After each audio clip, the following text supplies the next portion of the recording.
October, also known as Spooky Month, is now past us. Some gamers love to enter the month of Halloween and jump into games of the horror genre, but I'm not really one of those gamers. It's not that I dislike horror games or anything like that, I just tend to be in the middle of games already and don't really change with the season. I'm a bit of a creature of habit then that way. Maybe I should try to do that a little bit more than what I do, but I didn't this year, and we'll see whether it happens in the upcoming years. But while I may not have played many scary games this month, let's take a look at what I did play. Also, starting with this video, I'm going to change some of my categories for these videos. I think I'm removing the online game category and instead just moving them to where they fit best in my other categories. Online was a bit of a vague category and I just didn't really like it. There's so many games that have online components to them that it just felt like it was a weird classification. So I'm going to try this and see how it works. So let's start with completed games. I was able to complete one game this month, and that game is Immortal Redneck. Immortal Redneck sucked a lot of my time in the month of October. I really wanted to finish out the last few trophies I had for the game, and I was able to get one of these fairly early in the month, but the last couple eluded me and took a lot of time to get through. By the time the platinum popped, I was very much ready to be done with this game. The achievement to kill 25,000 monsters was just one of those trophies that felt like an unnecessary grind. That said, I did enjoy Immortal Redneck for the most part. It's definitely not one of my favorites, but if you want to hear more of my opinions, I did release a review for it last month, so feel free to go check that out. For story games, I was involved in playing a number of story games this month, with 2 new ones being added to the list this month and a couple of entries making a reappearance from previous months. The first is 2064 Read-Only Memories. I continued through the story of this game through this month. As I said last month, this is a cyberpunk point-and-click adventure style game with kind of a little bit of like a visual novel aspect to it as well, where you are helping the first fully sentient robot, Turing, find his creator who was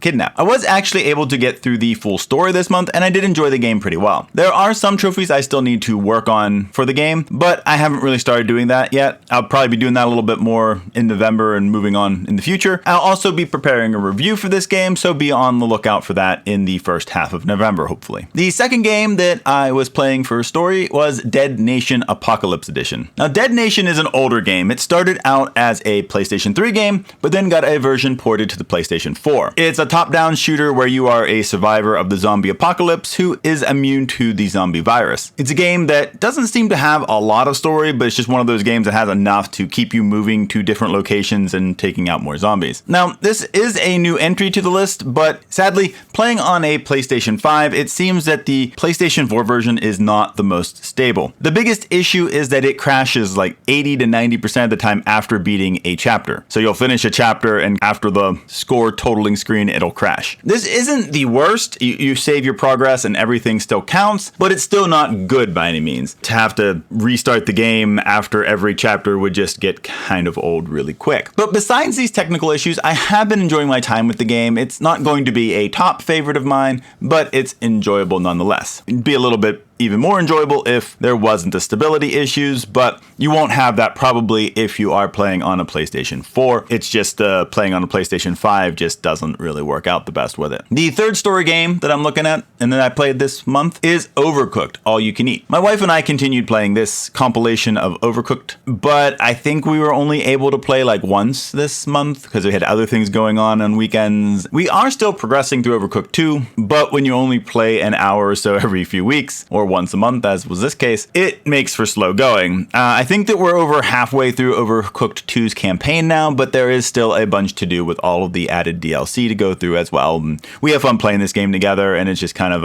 a fun time and something we can play with just the two of us. The fourth game and last game that was in the story category is Our Life Beginnings and Always. Now here is another game that I started this month. Our Life Beginnings and Always is a visual novel game where you play as a character of your choosing, and it chronicles various stages of your life in a small oceanside town, and particularly your relationship with a boy named Cove who moves there with his dad. It's definitely a chill vibe kind of game, no big mystery to solve or world to save situations here, just kind of daily life. It's more of a slice of life kind of visual novel, and I don't know, I think that can be a nice change of pace sometimes. This isn't a game that is completely new to me. I have started a playthrough before, and I stopped playing because there was going to be some added DLC that was going to be released, and I didn't want to get get to the point where I wasn't going to remember what happened whenever the DLC kind of came out, so I wanted to kind of do it all in one big story arc. Since it had been a while since I played it last, I just did a restart of a playthrough, and I'm trying to just go through it again instead of trying to remember where I was in the game and pick it up from there. Now, admittedly, I also didn't play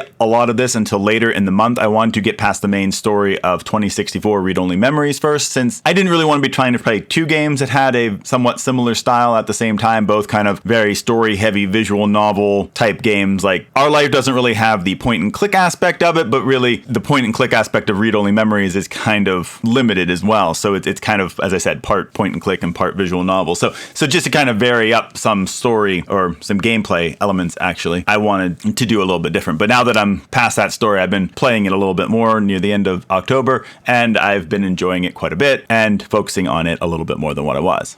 So moving on from our story games, I'll be focusing on games that I call endless games. This category is getting expanded a bit, but these are games that are ones I largely play for fun and enjoy quite a bit. They aren't games that I'm going for trophies for, at least not primarily. There may still be trophies in them that I have yet to get, but I'm really just playing them because I enjoy the game. And they can be like more of the PvP, online style games, arcade games, sandbox style games, creative games, simulation, or party games. So let's take a look at what I have in this category for this month. The first is Fortnite. Chapter 3 Season 4 is still in full swing. With October, Fortnitemares has been going on, and so there have been some spooky events, quests, and skins being made available in celebration. I don't feel like we've been playing Fortnite quite as much as a family lately. Between school, finding other games we enjoy, and kids playing with their own friends online instead, it has been a little less common for all four of us to play together. I also feel like this chapter has been a lot more difficult. Previous seasons we would win quite often, but this season we've really struggled to get a lot of wins. We still get some, but they're not nearly as consistent as they used to be. I'm not sure if this is just due to us playing less or something else, like whether they kind of changed something, reduced the number of bots, or I don't know, whether matchmaking, we just kind of bumped up a skill area and are struggling a little bit more. I'm not really sure what did it, but this season's been a little bit rougher for us for whatever reason. The second game in the endless category is Terraria. Now, I haven't played a lot of Terraria this month. I only played a few times and none of these for very long. Still working on playing through an expert playthrough, but I'm not super far into that. I still have yet to beat a boss, and honestly, like when I play, I tend to seem like I die so much in expert mode. Maybe I wasn't quite ready to do it, but I do enjoy the extra challenge, and we'll keep plugging away at it. Maybe I'll try to play it a little bit more this month to actually get some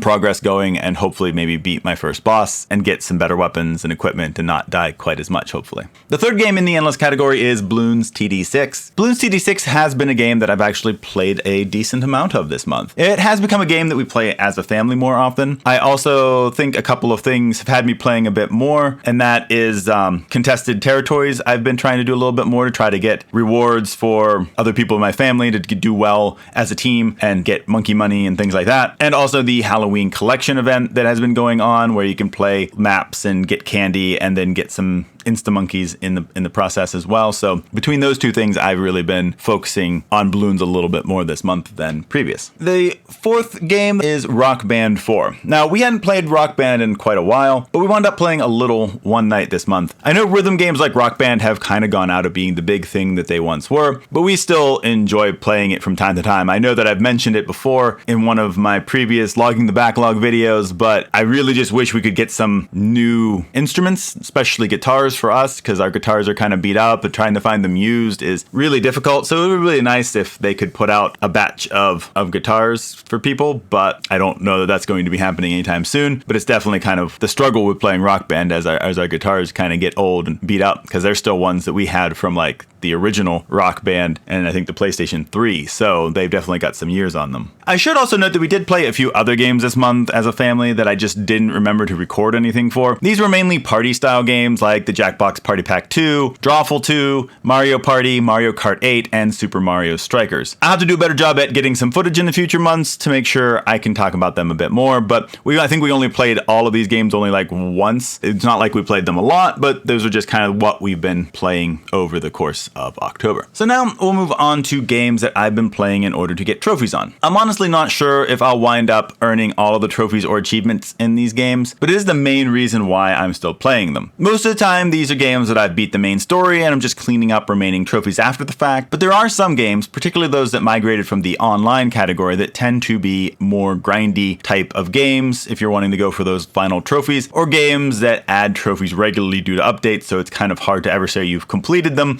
because there's always more coming. Now the first of these is Brawlhalla. Now I've been basically playing Brawlhalla because I've been chasing some of the trophies that were added a while ago in one of the updates. It's actually the only set of trophies that have been added in an update for Brawlhalla. I have the platinum in the game, but I'm really just trying to go after the trophy you get for having 3 heroes at level 25. Right now I have one at 25, one almost to 24, and another at 21. I'm getting so close. There are also a couple of other trophies that I don't have for the game, but I'm really not sure if I'm going to try for those when I'm done with this one, or whether I'm just going to say, you know what, Brawlhalla, it's been fun, but it's time to move on. And I'm kind of leaning towards that, or maybe I'll give it a little bit of shot for like maybe a month or two more, maybe to the end of the year, and say, okay, I'll get as far as I can with Brawlhalla by the end of the year, and if I don't get anything more, it might just go into the completed category and move on to some other games. Second game in the trophy category is Gems of War. To be honest, I wasn't sure which category to put this game in. I had thought to put it in the endless category because I do enjoy some gem matching gameplay that Gems of War offers, and it's fun. It's fun, and you do it real quick, do it for like 5-10 minutes or longer if you get kind of sucked into it. But I am going for trophies in this game, and they regularly add new trophies to the game with major updates. So while I do enjoy the game, I am also chasing after the rather large number of trophies that are in the game. The only unfortunate thing is that this game doesn't have a platinum. It just has a lot of trophies. So I've been going after those. Now, while I have been playing the game this month, I haven't had any major goals. I've just been playing a bit here and there, doing whatever I feel like. I did play some of the Halloween event when that was released, but largely it's just been trying to keep upgrading my troops, getting stronger, doing things for some of the trophies that I know that I need to get. Third is Splitgate. Now, Splitgate is a game that I have kind of lost a lot of my interest in. I have one last trophy to get. That requires winning 1,042 matches, and I've only won like 340, 350, somewhere around that area. I'm just not sure I'm going to have the interest to keep it up, especially since there isn't really anything new coming for the game in the future. I've still been playing it, but I'm just not sure if I'll have the staying power to finish up the last trophy I need for it. I guess time will tell on that one. I kind of went into Splitgate thinking it was going to be around for a while. It was just beginning to pick up,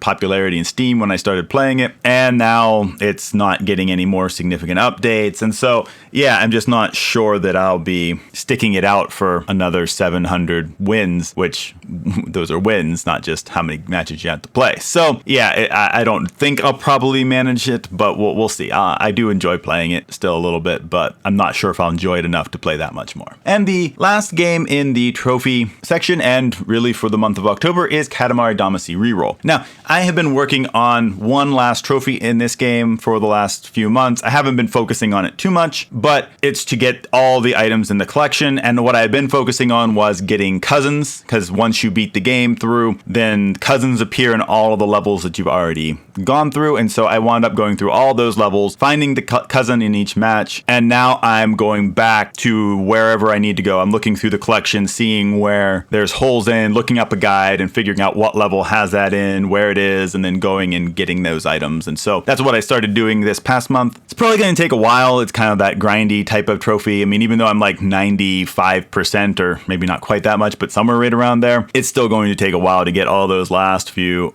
items that I need. I might need to just like write out, see if there's certain ones that are in the same level, and take a little bit of a work beforehand, and that might make it a little bit quicker. But I enjoy Katamari Damacy though, so this isn't really too much of a bother, and it's an easy game. You can go play a match or two and just be done for a little bit. It's not one that requires a lot of time commitment necessarily, unless you're doing some of the longer levels. We'll see how long this takes me to get. I know I've done trophy like this for Katamari Forever, I believe it was, so it's very doable. It just takes time. So that's what I've been playing for the month of October. I feel like I played a good variety of games this month and was even able to get one completely finished up. The bad thing is that Immortal Redneck took a lot of time this month, so I might have been able to play even more if it hadn't taken so much grinding to get those final trophies. If anything, I just wish I could complete a few more games each month to try to fight off my backlog. But I've been having fun, and that's the important thing, right? How about you? What have you been playing this month? Did you go with some spooky games for the month of October? Some old favorites? New releases? Or have you too been working on your gaming backlog? I'd love to know what others are playing, so feel free to let me know in the comments. But anyhow, that's what I've been up to in the world of gaming for the month of October 2022. I hope that you all had a great month in gaming, whatever you've been playing, and we'll see you next time.